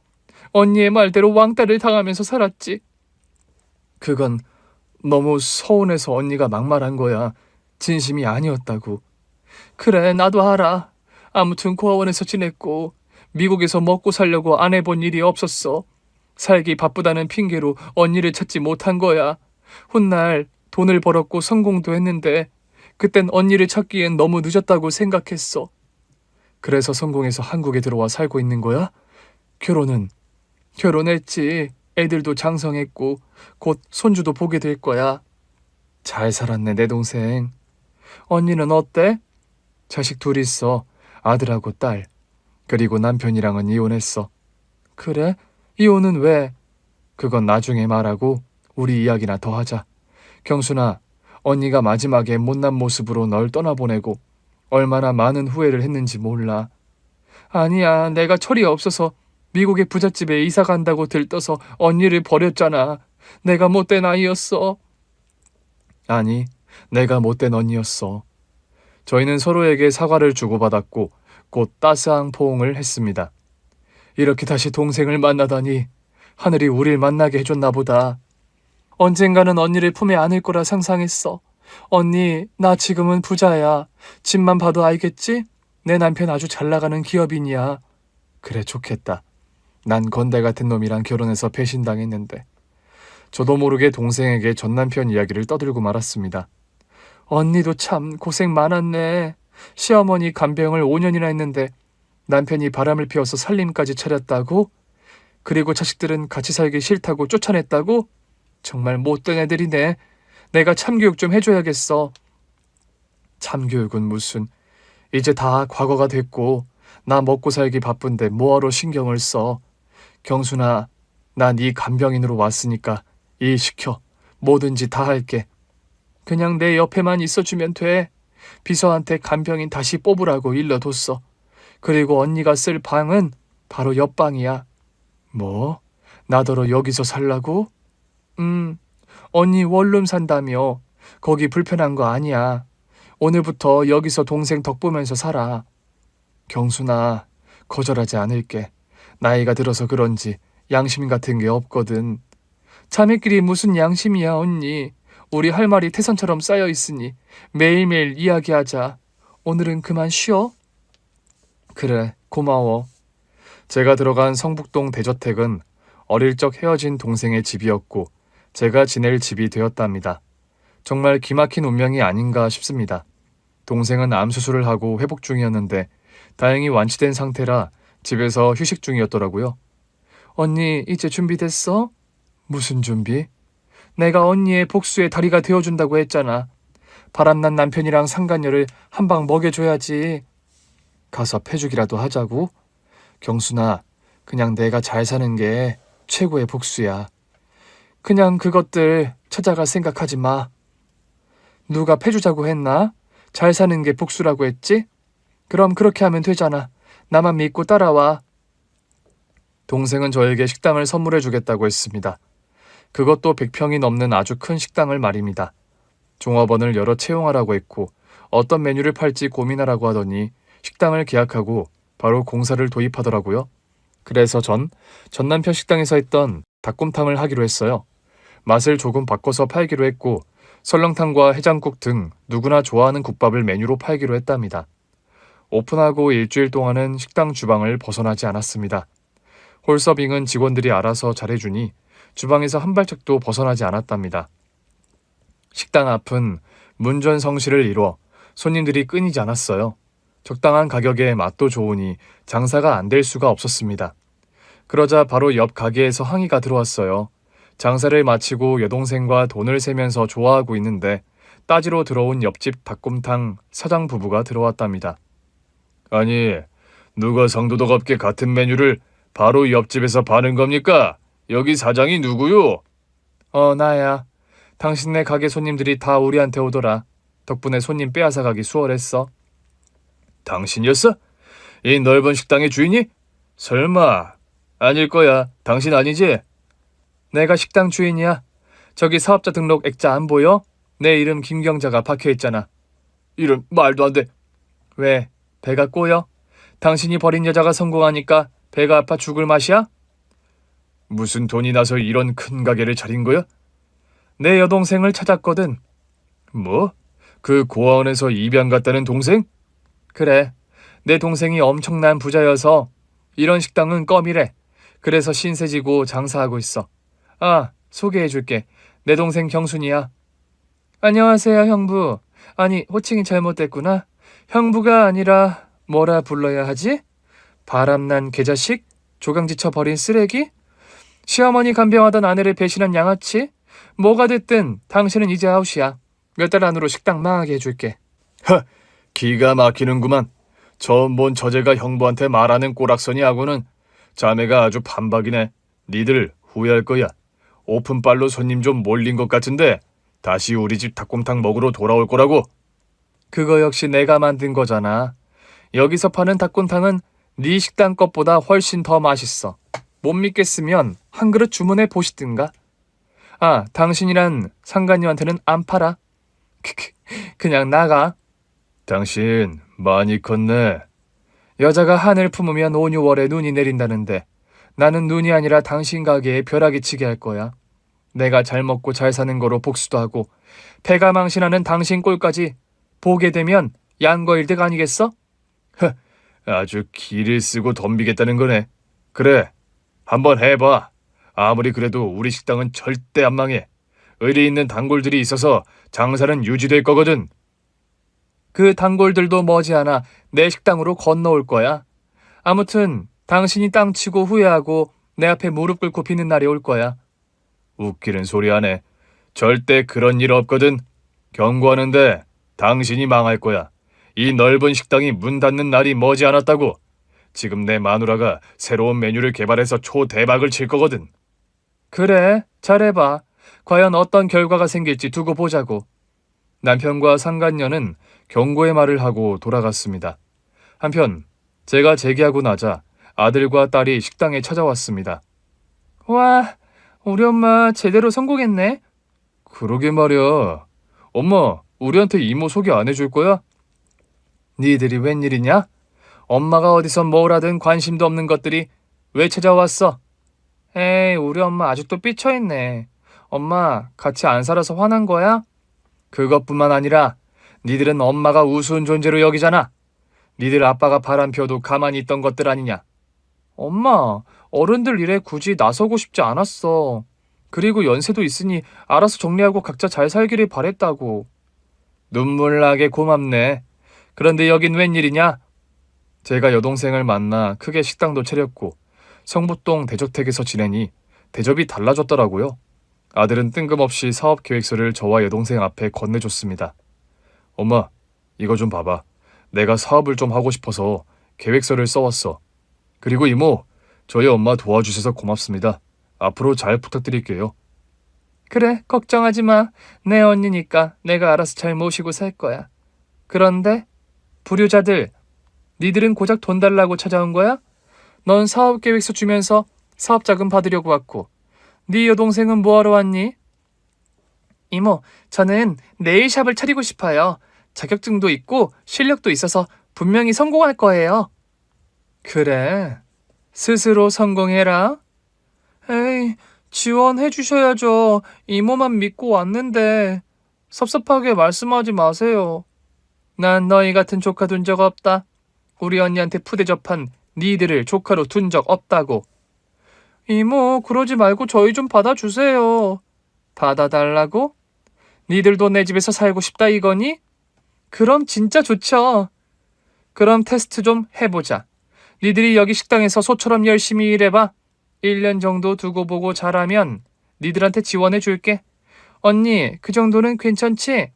모든 결정은 언니가 내려. 소처럼 부려먹을 기회를 갖는 건 나잖아. 그럼 나야 좋지. 이것들 고생 모르고 컸는데 아주 잘 됐어. 내가 이번 기회에 돈 버는 게 얼마나 힘든지 좀 가르쳐줘야겠다. 니들 앞치마 입고 바로 일 시작해라. 사업이고 네일샵이고 일단 바닥부터 시작하라고. 아들과 딸은 잠시 머뭇거렸지만 큰 꿈을 이루기 위해서 앞치마를 둘러입고 저의 부하 직원이 되었습니다. 야, 딸내미, 너 거기 기대서 뭐해? 손님들이 찾는 거 안 보여? 빨랑빨랑 움직여라. 엄마, 너무 힘들어. 좀 쉬면 안 돼? 앞치마 벗고 나가든지 일을 하든지 네가 선택해. 알았어. 하면 될 거 아니야. 우리 엄마 식당 사장님 되더니 엄청 까칠해졌네. 까칠한 게 아니라 니들의 싸가지를 뜯어 고치려고 이러는 거거든. 빨랑 움직여라. 아들, 넌 주방 가서 쌓인 그릇 닦아. 엄마, 나만 힘든 거 시키는 거 아니야? 나도 홀에서 일할래. 입 닫고 시키는 대로 해. 오늘 일 제대로 못하면 바로 쫓겨낼 줄 알아. 아들과 딸에게 그동안 서운했던 걸 일 시키는 것으로 풀었습니다. 한두 달 지나자 아들과 딸은 시키지 않아도 알아서 움직여 일을 할 정도의 수준이 되었습니다. 저는 더 힘들게 하려고 잔소리를 2배로 했어요. 어떻게 니들은 딱 주어진 일만 하려고 하니? 다른 직원들이 하는 거 좀 도울 줄 알아라. 시켜야만 한다면 니들은 사업할 자격이 없어. 빨랑빨랑 움직여라. 엄마, 우리 충분히 고생하고 있잖아. 너무 그러지 마. 이것들아, 너희들이랑 영 끊고 지내려다가 마음을 돌리고 신경 써주는 거 알면 좀 잘해보려고 해봐라. 한심하게 굴지 말고. 빨리빨리 움직이라고. 두 남매는 고생을 꽤 해서 살이 쏙 빠졌어요. 그래도 월급은 줘가면서 부려먹었으니 양심의 가책 따위는 느끼지 못했답니다. 저도 식당 일을 쉬지 않고 달렸더니 몸이 고장나고 말았어요. 병원에서 며칠 입원하게 됐는데 아들, 딸이 문병 와서 여러 말을 하더라고요. 엄마, 일이 힘들면 직원들에게 맡기고 좀 쉬엄쉬엄 해. 사장님인데 충분히 그래도 되잖아. 왜? 네 아버지처럼 게으르게 일했으면 좋겠냐? 아니, 그런 말이 아니라. 엄마, 그건 그렇고 우리 사업자금은 언제 줄 거야? 내가 언제 사업자금을 준다고 했니? 1년 동안 니들 하는 거 보고 결정한다고 했지. 고작 서너 달 했으면서 어디서 까불어. 니들은 아직 멀었어. 고생을 더 해야 한다고. 우리 엄마 이모 때문에 신데렐라가 되더니 아주 그냥 자식을 엄청 굴리네. 엄마, 우리한테 그렇게 서운한 게 많았어? 당연하지. 평생 니들 뒷바라지 해줬더니 엄마가 아니라 가정부 취급을 했잖아. 오버하지 마, 엄마. 아버지 일 때문에 이러는 거잖아. 그리고 같이 안 살겠다고 한 것 때문에 이러는 거고. 아무튼 난 니들한테 실망한 게 많아. 그래서 그걸 만회하려면 내 밑에서 헌신하고 봉사하는 걸 보여줘. 그 전까지는 니들한테 아무것도 안 해줄 거야. 알았어, 열심히 할게. 앞으로 두고두고 부려먹어, 됐지? 그래, 이제야 마음에 드는 대답을 하네. 엄마, 그런데 아버지 식당 망한 거 알아? 거기 문 닫았니? 엊그제 문 닫았더라. 임대문이 써 붙여놨더라. 갑자기 아픈 데가 싹 사라지네. 속이 시원하다. 그래서 네 아빠는 어디로 간다고 하냐? 글쎄, 그건 우리도 잘 몰라. 아무튼 엄마 속을 썩게 하고 망했으니 잘된 일이지. 아들 말이 끝나기 무섭게 병실 문이 열리며 전 남편이 들어왔습니다. 여보, 여기 있었네. 몸은 어때? 닭곰탕집 망했다며? 나더러 오픈빨이 어쩌고 하더니 꼴 좋네. 여보, 내가 어떻게 당신을 이겨먹겠어. 내 장사는 다 당신의 레시피로 운영했잖아. 왜 혼자야? 네 상간녀는 어쩌고? 그 여자? 안 그래도 헤어지고 오는 길이야. 식당 적자 메꾸다가 더는 방법이 없으니까 가게 접고 떠나겠대. 망하니까 바로 버린 거야? 당신도 참 여자 보는 눈이 발에 달렸네. 왜 아니겠어. 당신 같은 현모양처를 두고 바람을 피웠으니 벌 받은 거지. 여보, 난 다시 당신한테 돌아갈 마음의 준비가 됐어. 애들도 있는데 여기서 우리가 다시 시작하면 딱이겠다. 우리 재결합하고 날 당신 식당에 출근시키면 돼. 사는 집도 내가 당신의 여동생 집에 들어가서 살게. 아버지, 그럼 우리도 같이 들어가요. 엄마, 나도 대저택에서 한번 살아보고 싶어. 엄마, 나도. 우리 네 식구가 다시 모여 살면 그만큼 좋은 일도 없을 거야. 다들 꿈도 야무지네. 누가 니들을 내 집에 들인대? 시끄럽고 당신은 나가. 니들도 그만 돌아가. 내일 식당 일을 하려면 쉬어야지. 엄마, 그러지 말고 우리 식구 다시 합치자. 넷이 똘똘 뭉쳐서 전처럼 잘 살아보자고. 웃기고 있네. 야, 실없는 소리 할 거면 입 다물고 당장 나가. 니들은 아직 사람들이면 멀어 보인다. 그리고 당신, 상간녀한테 갔으면 어떤 일이 벌어져도 받아들일 줄 알아야지. 망했으니까 망한 대로 살아. 밑바닥부터 다시 기면서 살으라고. 여보, 우리 이러지 말자. 내가 잘못했어. 당신 모친을 내가 5년 동안 간병하는 동안 바람 피운 사과 한마디로 끝나겠니? 게다가 위자료도 꼴랑 1,000만 원 주고 내쫓았으면서 사과한다고 그게 다 없던 일이 돼? 그러면 어떻게 할까? 무릎 꿇고 빌기라도 할까? 좋아, 자, 나 꿇었어. 이제 두 손을 싹싹 빌게, 어? 여보, 내가 어리석게 여자한테 빠져서 당신의 소중함을 잊고 살았어. 이제라도 바로잡고 싶어. 재밌는 놈이네. 내 앞에 무릎 꿇고 빌 날이 올 거라고 했더니 진짜 그 날이 왔네. 추하다 인간아. 뭐라 욕해도 상관없어. 여보, 나 당신 말고는 돌아갈 곳이 없어. 전 남편은 무릎 꿇고 손이 닳도록 빌었습니다. 그러자 옆에 있던 아들, 딸이 그의 편을 들더군요. 엄마, 아버지 한번 용서해줘. 반성한다는데 봐주고 다시 잘해보자. 그래, 엄마. 남자들은 한 번씩 실수한다잖아. 이것들이 세트로 까불고 있네. 당장 니들 아버지 내쫓지 않으면 너희들도 오늘부로 아우실 줄 알아. 당장 저 인간 끌어내! 그러자 마지못해 두 남매가 전 남편을 내보내더군요. 그이는 꿍시렁거리면서 버티다가 억지로 병실을 나갔습니다. 퇴원하고 식당에 돌아왔는데 아들딸이 군기가 많이 빠져있더라고요. 그래서 그냥 확 잘라버리겠다고 엄포를 놓았습니다. 안 되겠다. 니들 나가라. 앞치마 벗고 나가. 엄마, 우리 일 열심히 하고 있어. 왜 그래? 다른 직원들한테 다 들었거든. 니들이 사장의 자식들이라고 갑질했다며. 니들이 일을 시켜먹었다며. 그거야 우리가 대리인으로서 명령 좀 한 거야. 식당이 잘 돌아가려면 관리하는 사람이 있어야지. 맞아, 엄마. 우리가 놀면서 일한 것도 아닌데 너무한 거 아니야? 니들은 그냥 나가라. 철이 덜 들어서 그런가 했더니 그냥 니들 아빠를 똑 닮아서 그 모양인가 보다. 다 귀찮으니까 너희들 나가. 그리고 다신 내 식당에 얼씬거리지 마. 제가 강하게 나갔더니 아들, 딸은 무릎을 꿇고 죄송하다고 사과하더군요. 시키는 대로 말단 직원의 자세로 일하겠다고 다짐과 약속을 하길래 한 번 더 기회를 주기로 했답니다. 얼마 뒤 여동생과 산책하러 나갔다가 전 남편을 마주쳤어요. 그이는 식당을 말아먹고 반지하에서 살았는지 그리로 들어가더라고요. 이 인간아, 반지하에 사냐? 여보, 어디 가는 길이야? 내 동생이랑 칼질하러 간다. 한우 등심 먹으러 간다. 임머저리야. 한우? 그럼 나도 같이 가면 안 될까? 이 인간아, 돈 떨어지니까 여자도 떨어져 나가서 다시 안 붙나 봐. 그 이야기는 그만해. 나도 서럽고 화나니까. 그러게 현모양처의 시어머니 간병하던 나를 그렇게 매몰차게 버리라고 했니? 나도 후회해, 여보. 나한테 한 번만 기회를 주면 안 될까? 그래, 기분이다. 우리 식당 주차장에서 주차 요원으로 일해봐. 최저시급보다 300원 더 얹어줄게. 뭐? 당신 지금 나 놀려? 백수건달이 지금 일자리를 걷어차는 거야? 인간아, 당신이 하는 걸 봐서 내가 다시 받아주든 말든 할 거 아니야? 그래. 그런 뜻이었어. 그럼 당연히 해야지. 내일부터 주차 요원으로 일하면 될까?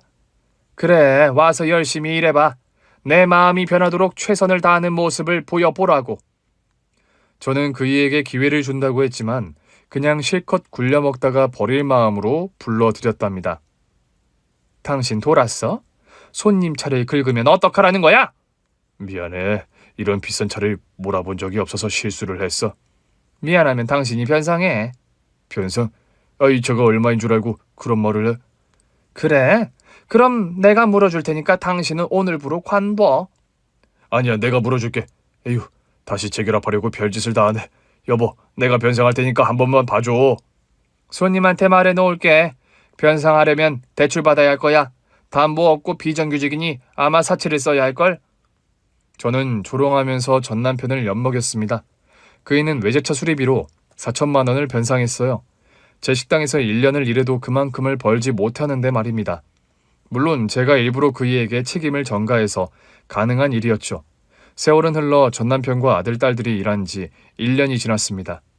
여보, 나 1년 넘게 일했으니까 주차 그만 시키고 식당 안에서 관리자로 일하게 해줘. 예전처럼 당신이랑 나랑 콤비로 일했던 것처럼 말이야. 오늘부로 당신은 그만둘 거야. 이제 주차장에 우리 식당을 더 넓게 확장할 거야. 다른 일자리 찾아봐. 뭐야? 여보, 내가 그때 외제차 긁은 거 변상한다고 사채까지 썼는데 이제 와서 날 버리겠다고? 응, 난 처음부터 당신을 버리려고 부른 거야. 내 밑에 두고 부려먹고 엿먹이고 자르려고. 이제 그날이 다가왔으니 그만 나가봐. 이 여자가 감히 날 가지고 놀아? 난 재결합만 생각하면서 1년 넘게 버텨왔어. 누가 버티래? 미친. 내가 너랑 왜 재결합을 하냐? 머리에 돌 맞은 줄 아냐? 나 지극히 정상이거든. 이 쓰레기 양아치 머저리 같은 놈아. 이렇게 되면 나도 가만히 못 있지. 이판사판이야. 오늘 당신 식당 엎어버리고 당신이랑 같이 저승에 가고 말겠어. 그 일을 부려먹고 버리겠다고 하자 눈깔이 뒤집혀서 저에게 해코지하려고 뛰어오더군요. 그런데 아들과 딸이 그 일을 막아냈습니다. 아버지, 이러시면 안 되죠. 그만하시고 나가세요. 아빠, 우리도 코가 석자야. 제발 소란 피우지 말고 그냥 나가. 내가 경비 자리 하나 소개해 줄게. 이것들이 지금 누구 편을 드는 거야? 내가 이용만 당하고 돈만 대출받고 빚쟁이가 됐는데 지금 네 엄마 편을 드는 거냐? 우리도 할 수 없어요, 아버지. 저 내년에 장가 가려면 엄마한테 지원 받아야 해요. 사업하려면 문제가 생기면 안 된다고요. 이것들 오늘 다 내 손에 되졌어. 전 남편이 소란을 피우려고 하자 아들놈이 그 일을 업어치게 했고 딸이 전 남편의 면상에 싸대기를 후리더군요. 그러더니 질질 끌고 나가서 전 남편을 버리고 들어왔습니다. 엄마, 우리 잘했지? 엄마가 원하는 그림이 바로 이거지? 그래, 아주 잘했다. 그럼 우린 언제 지원해 줄 거야? 계속 식당에서 부려먹을 생각은 아니지? 엄마, 우리가 여기서 소처럼 일한 게 1년이 훨씬 지났어. 약속한 기한이 지났다고. 나 사업장 차려줘. 니들 각자 사업하겠다고 했지? 그럼 1년만 더 해봐라. 여기서 더 배워서 해탈하게 되면 그때 차려줄게. 엄마, 지금 장난해? 헐, 엄마, 이런 식으로 나오기야? 장난? 이런 식? 니들 변한 게 하나도 없구나. 당장 엄마한테 해코지를 할 것 같네. 니들 필요 없으니까 그만 나가라. 알아서들 사업을 하든 알아서 하라고. 에이, 엄마 왜 그래? 장난이야. 엄마가 말한 대로 1년 더 고생할게. 대신 내년에는 꼭 사업 차려줘야 한다. 엄마, 딱 1년이야. 그 이상은 안 돼. 1년 뒤에 니들이 변했는지 봐서 해줄 거야. 지금처럼 그대로면 아무것도 안 해줄 거야. 알았어. 엄마가 말씀한 대로 해탈하면 될 거 아니야. 오빠 빨리 가서 설거지 하자. 오늘은 네가 혼자 해. 어제 나 혼자 설거지 다 한 거 몰라? 어제는 어제고 오늘은 오늘이지. 두 남매는 하기 싫어하면서 잘도 버텼습니다. 식당은 잘 돌아갔고 직원들이 늘어나서 제가 할 일은 줄고 줄었습니다. 카운터에 앉아 계산이나 하면서 시간을 보냈죠. 여동생과 둘이 지방의 별장에 가게 되었는데 정말 아늑하고 편안한 공간에 반했답니다. 어머 경순아, 여기 너무 좋다. 여기서 살고 싶다. 그럼 여기서 살아. 언니한테 줄게. 뭐? 여기 네 별장이야? 남편이 준 건데 우리 부부는 잘 안 오니까 언니가 가져. 아예 여기서 살아도 돼. 그럼 나 식당 관두고 여기서 살까? 그거야 언니 마음이지? 오호라. 그럼 내가 동생 덕을 좀 볼까? 좋아, 여기서 살래. 난 노후를 조용히 이런 아름다운 곳에서 보내고 싶었어. 그럼 식당은 월급 사장 하나 앉히면 되겠네. 그래야겠지. 아무튼 고맙다 경순아. 고맙긴. 언니가 여기서 살면 내가 자주 내려와야겠네. 여동생은 저에게 아낌없이 베풀어서 별장까지 주었답니다. 저는 월급 사장을 앉혀두겠다고 통보하고 별장으로 내려왔습니다. 그런데 아들과 딸이 항의하러 저를 찾아왔습니다. 그리고 전 남편도 함께 내려왔더군요. 엄마, 김씨 아줌마를 월급 사장으로 앉혀두고 엄마는 여기서 살겠다고 온 거야? 엄마, 그럼 우리는 언제까지 부려먹을 건데? 니들 태도를 보니 텄다. 그냥 관두고 나가서 알아서 살아. 1년 넘게 부려먹고 그냥 버리겠다고? 세상에 이런 엄마가 어디 있어? 여기 있다. 바로 나. 아들, 딸은 신경질을 내며 죄 없는 땅에 두 발을 쾅쾅 두들겼습니다. 이윽고 뒤에 숨어있던 전 남편이 빼꼼 얼굴을 내밀었습니다. 여보, 나도 왔어. 저기 식당에서 월급 사장으로 나는 어때? 내가 관리하면 잘할 것 같지 않아? 저 화상은 여기 왜 온 거야? 야, 니들이 데리고 왔냐? 이것들이 지금 엄마 속을 썩이려고 난리를 치네. 당장 니들 아빠 안 치워? 여보, 나 일자리가 필요해. 나이가 많아서 아무도 안 받아줘. 나 반지하에서 쫓겨나고 지금 고시원에서 살아. 벌써 방세가 3달 밀렸고. 아, 그래. 잘 됐네. 곧 길바닥에 나 앉게 생겼으니 말이야. 그러지 말고 일자리 좀 줘라. 부탁할게. 내 별장 앞에 낙엽 좀 쓸어. 최저시급 줄 테니까 그거 받고 꺼져. 당신 해도 너무하네. 나 당신 식당에서 1년 동안 일하면서 돈은 하나도 못 벌고 비싼 차 수리비만 감당했다고. 내가 큰 걸 바라는 것도 아니고 일자리를 달라는 거잖아. 그러니까 왜 당신 일자리를 나한테 구걸해? 늙어 빠진 당신은 그냥 고시원에서 살다가 쫓겨나서 노숙이나 해. 그게 딱 어울리고 응당 받아야 할 벌이라고. 당신 정말로 뒤끝이 길구나. 알았으면 꺼지라 이 양아치 자스가. 전 남편은 훌쩍거리는 소리를 내더니 별장 밖으로 나갔습니다. 빗자루를 잡더니 낙엽을 쓸고 있더군요. 정말 기가 찼습니다. 엄마, 진짜 우리한테 기회 안 줄 거야? 엄마, 나 네일샵. 그냥 다 때려치우고 니들 알아서 살아. 난 니들한테 해줄 거 없어. 한마디만 더 하면 경찰 부를 줄 알아. 아, 진짜 억울하네. 이제 곧 식당에서 일한 지 2년이 되는데. 그러게 말이야, 동생아. 가자. 니들 떠나는 거야? 아니, 엄마 식당 가서 일해야지. 열심히 일할 테니까 그런 줄 알아. 엄마 마음이 열릴 때까지 일할게. 엄마 미안해. 아이고, 그렇게 말해봤자 나한테 안 통해. 일을 하든지 말든지 알아서 해라. 니들 발로 나가기 전까지는 자르지 않으마. 두 남매는 차에 올랐고 전 남편은 별장 앞을 쓸었다며 돈을 달라고 해서 10,000원 주고 돌려보냈답니다. 이후 전 남편은 폐지 주워가며 하루하루 입에 풀칠하면서 지내고 있고 아들, 딸은 여전히 식당에서 직원으로 일하고 있답니다. 절대로 사업 자금을 마련해줄 생각은 없답니다. 계속 성실하게 일하면 월급을 조금 올려줄 생각뿐입니다. 그리고 저는 별장에서 아늑하게 보내면서 황혼의 연애를 즐기고 있어요. 펜션 사장과 눈이 맞아서 같이 불멍도 하고 서로의 어깨에 기대어 책도 읽으면서 여유롭게 지내고 있답니다. 비록 제 힘으로 돈을 번 것은 아니지만 돈이 생기니 이렇게 편안한 인생을 지내고 있네요. 어릴 적 헤어진 동생과 저의 가족들과의 이야기는 여기서 그쳐야겠네요. 앞으로도 현명하고 지혜롭게 살아보겠습니다. 끝까지 들어주셔서 진심으로 감사합니다. 안녕히 계세요. 오늘 준비한 사연은 여기까지입니다. 재미있게 들으셨다면 구독과 좋아요, 알림 설정까지 눌러주세요. 그럼 저는 다음 사연으로 찾아뵐게요. 오늘도 건강하고 행복하세요.